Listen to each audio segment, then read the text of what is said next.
कल हम लोग हिमालय के तीसरी श्रेणी जो थी, जिसको हम लेसर हिमालय कहते हैं, उनका डिस्कशन कल हमने किया था। आज उसके बाद जो आखिरी श्रेणी है, जिसको हम हिमालय की दक्षिणतम श्रेणी कहते हैं, उसका डिस्कशन आपसे करेंगे, जिसे सब हिमालय यानी उप हिमालय या शिवालिक हिमालय या इसी को आउटर हिमालय या जिसे हम वाह हिमालय कहते हैं, ये इनके नाम हैं।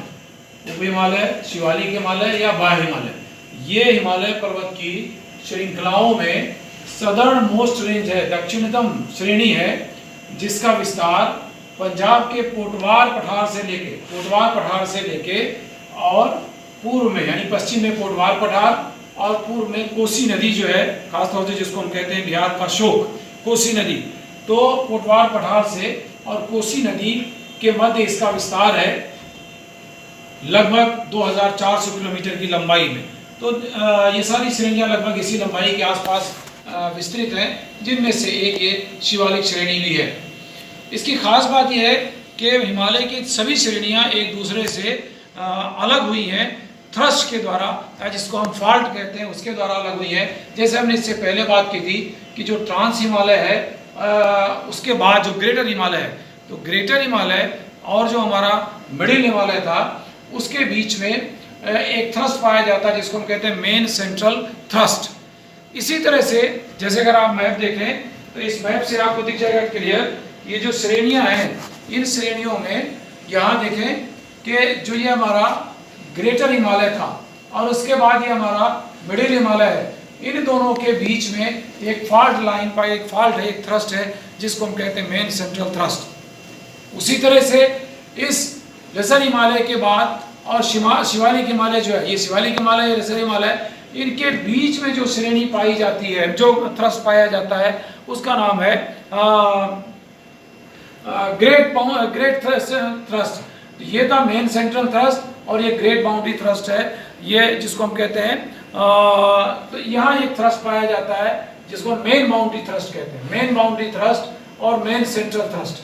तो वहाँ का तो ये जो मेन बाउंड्री थ्रस्ट है, जिसको मेन बाउंड्री फॉल्ट भी कहते हैं, तो मेन बाउंड्री फॉल्ट के द्वारा ही ये शिवालिक श्रेणियाँ लेसर हिमालय से अलग होती हैं। और इसी तरह से अगर हम बात करें तो इस शिवालिक श्रेणी के दक्षिण में भी एक थ्रस्ट पाया जाता है, जिसको हम हिमालयन फ्रंट फॉल्ट कहते हैं। तो जहाँ से फिर मैदान शुरू हो जाता है। इस तरह से अगर हम प्रमुख रूप से देखें, कभी कभी प्रतियोगी परीक्षाओं में पूछा जाता है कि ग्रेटर हिमालय और लेसर हिमालय के बीच में कौन सा फॉल्ट या थ्रस्ट है, तो आपको याद रखें मेन सेंट्रल थ्रस्ट। फिर उसी तरह से लेसर हिमालय और आउटर हिमालय में यानी शिवालिक हिमालय के बीच में कौन सा थ्रस्ट है, तो आप मेन बाउंड्री थ्रस्ट का नाम या मेन बाउंड्री फॉल्ट का नाम याद रखेंगे।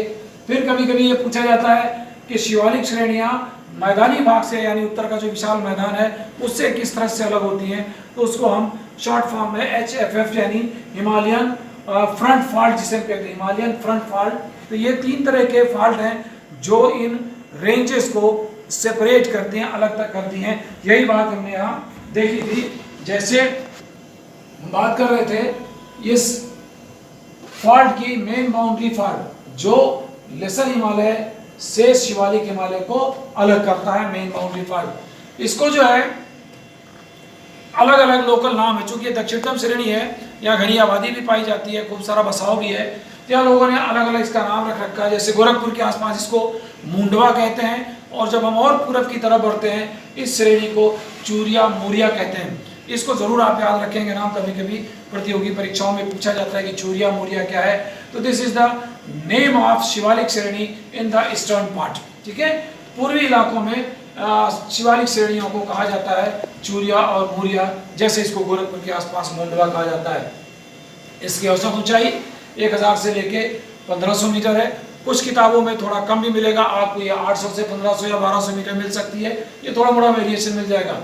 इसकी जैसे हमने लंबाई की बात की, लगभग 2400 किलोमीटर में, लेकिन इसकी जो चौड़ाई है वो अपेक्षा कम है बाकी श्रेणियों से। ये 15 से लेके 50 किलोमीटर तक चौड़ी है। उसमें से भी पश्चिमी इलाकों में चौड़ाई इसकी ज़्यादा है, पूरब की तरफ जैसे जैसे हम जाते हैं तो इसकी चौड़ाई कम होती जाती है। एक बड़ी ख़ास बात है इस शिवालिक श्रेणी की कि पूरी रेंज में कहीं कहीं लॉन्गिट्यूडनल जिसको हम कह सकते हैं वैलीज पाई जाती हैं, बड़ी लश ग्रीन वैलीज जिसको हम हरी भरी घाटियां कहते हैं। उन वैलीज ऐसी हैं बिल्कुल लॉन्गिट्यूडनल तरीके से, जिनको वहाँ लोकली दून कहते हैं या द्वार कहते हैं। दून का मतलब लो लाइंग बेसिन जिसे हम कहते हैं, धंसा हुआ कुछ भूभाग, लॉन्गिट्यूडनल बिल्कुल लंबाई में है, जो इन पर्वतीय क्षेत्रों में खासतौर पर शिवालिक श्रेणियों में पाई जाती है, जिसको दून और द्वार कहते हैं। ये विशेष रूप से इसके आधार पर कई सारे नाम हैं, जैसे आप देहरादून का नाम सुना होगा, आपने कोटली दून का नाम सुना होगा, पाटली दून का नाम सुना होगा, चुम्बी दून का नाम सुना होगा। ये सारे दून इसी तरह से द्वार यानी हरिद्वार, कोटद्वार, ये सारे नाम जो है वो इसी के द्वारा पड़े हुए हैं, जो बड़ी ही हरी भरी घाटियां हैं लॉन्गिट्यूडनल, जो इस शिवालिक श्रेणी के मध्यवर्ती भागों में पाई जाती हैं। ये इस नाम को भी आप याद रखें, कई बार पूछा जाता है कि कहाँ पाए जाते हैं, किस श्रेणी का हिस्सा है, तो आप याद रखें कि आउटर हिमालय का हिस्सा है, जिनको स्थानीय रूप में दून और द्वार कहा जाता है। अब चूंकि ये हिस्सा बिल्कुल दक्षिण में है, तो और इसकी ऊंचाई भी एवरेज कम है, तो निश्चित रूप से इसका जो पॉपुलेशन का संदर्भ होगा या उसकी इकोनॉमिक जो कंडीशन होगी बिल्कुल उच्च भूभागों से, ग्रेटर और ट्रांस हिमालय से बिल्कुल अलग होगी। तो यहाँ तापमान भी पर्याप्त मात्रा में पाया जाता है, बर्फ बहुत ज़्यादा नहीं होती है, वर्ष के कुछ हिस्सों में ही बर्फबारी होती है। खासतौर से जो निचला हिस्सा इसका है, यानी ये जो दून और द्वार हैं, ये वाले सारे एरियाज जो वैलीज हैं, इन वैलीज में बड़ी डेंस पॉपुलेशन पाई जाती है। आप देहरादून वगैरह जाएं तो काफ़ी घनी आबादी मिलेगी, और वो अधिकांश आबादी एग्रीकल्चर में इन्वॉल्व होती है। और एग्रीकल्चर में बेसिकली आपने देहरादूनी चावल का नाम सुना होगा, वो बड़ा फेमस बासमती चावल है, तो उसमें लोग इन्वॉल्व हैं। इसके साथ साथ पशुपालन का कार्य भी यहाँ होता है। और निचले हिस्से में जहाँ डेंस फॉरेस्ट पाए जाते हैं, वहाँ वनों की कटाई का भी कार्य इस क्षेत्र में किया जाता है। तो एग्रीकल्चर की दृष्टि से, वनों की कटाई के दृष्टि से ये अनुकूल क्षेत्र है हिमालय का, इसलिए यहाँ डेंस पॉपुलेशन पाई जाती है। साथ ही साथ यहाँ कुछ हिल स्टेशंस भी हैं जिनको देखने के लिए लोग जाते हैं। ये सारी चीज़ें कई एक साथ मिलके एजुकेशन पॉइंट ऑफ व्यू से जो देहरादून है वो बड़ा फेमस है, दून स्कूल। तो चूँकि पब्लिक है वहाँ, डेंस पॉपुलेशन है, तो तमाम तरह की सेकेंडरी एक्टिविटीज़ और टर्शियरी एक्टिविटीज़ भी यहाँ डेवलप हो गई हैं, जिसकी वजह से ये हिस्सा हिमालय का सबसे विकसित हिस्सा कहा जा सकता है, सबसे पॉपुलेटेड हिस्सा कहा जा सकता है। यहाँ चूँकि जो जलवायु दशाएँ हैं वो जनवरी को छोड़ के, दिसंबर जनवरी को छोड़ के बाकी हिस्से आमतौर पे